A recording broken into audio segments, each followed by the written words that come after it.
নমস্কার বন্ধুরা, welcome to my channel. আমি এখানে আজকে খুব সহজে চিকেন রান্না করে দেখাবো। আশা করি ভালো লাগবে সবার।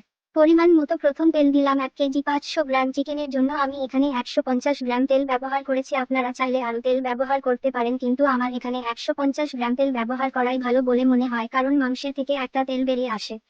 এরপর ছোট চামচের 1 চামচের মতো চিনি ব্যবহার করেছি। এরপর একটা তেজপাতা। এরপর চলে গেল 2টি কেটে রাখা টমেটো। সেটিকে ভালো করে ভেজে নিতে হবে এবং টমেটো আপনা আপনি গলে যায়।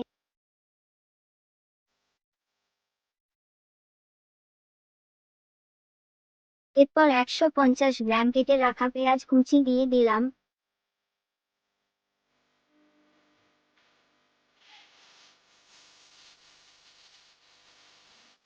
ভালো করে নাড়িয়ে নিতে হবে এবং একটু লাল লাল হয়ে গেলে তখন রসুনকে বেটে বা হামাল দিস্তা দিয়ে থেতো করে দিতে পারেন।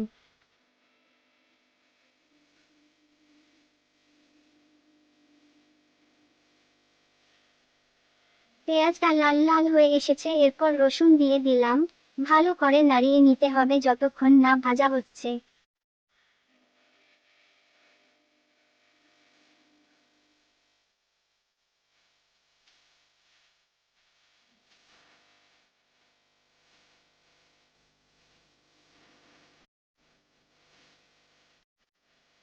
এরপর চলে গেল ছোট চামচের 3 চামচের মতো লঙ্কার গুঁড়ো। ঝালটা যে যেমন খাবে আপনারা আপনাদের মতো করে ঝাল দিতে পারেন। পেঁয়াজ রসুনের ওপরে লঙ্কার গুঁড়ো দিলে কালারটা দারুণ আসে। এরপর আদা আর হলুদ একসাথে মিশিয়ে দিয়ে দিলাম কড়াইয়ে। এখানে হলুদ গুঁড়ো 3 চামচ ব্যবহার করেছি। এবার ভালো করে নাড়িয়ে নিতে হবে যতক্ষণ না পর্যন্ত একটা তেল তেলে ভাব আসছে।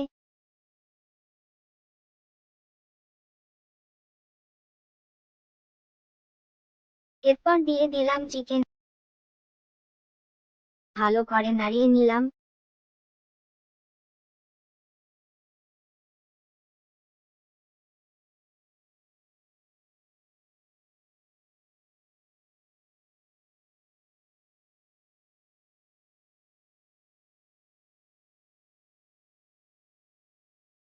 এরপর দিয়ে দিলাম পরিমাণ মতো লবণ, 3 থেকে 4 চামচের মতো।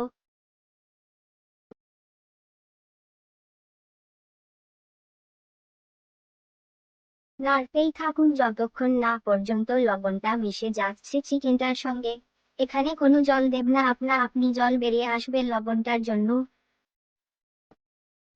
ভালো করে চিকেনটি কষিয়ে নিতে হবে।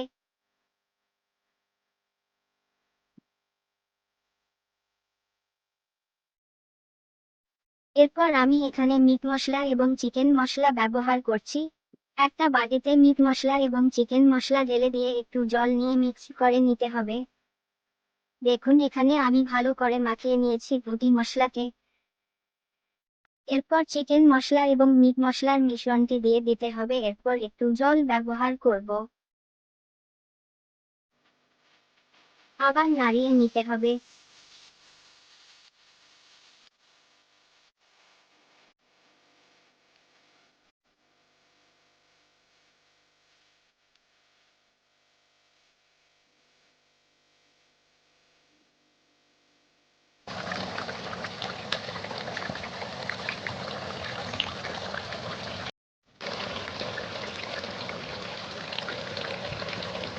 ভালোভাবে কষানো হয়ে গেলে তেল ছেড়ে দিলেই দিয়ে দিতে হবে পরিমাণ মতো জল। আমি এখানে একটু বেশি জল ব্যবহার করেছি, আপনারা আপনাদের মন মতো দিন। এবার ভালোভাবে সেদ্ধ করে নিলেই রেডি চিকেন কষা। এভাবে একবার বানিয়ে খেয়ে দেখুন। Tata, bye bye.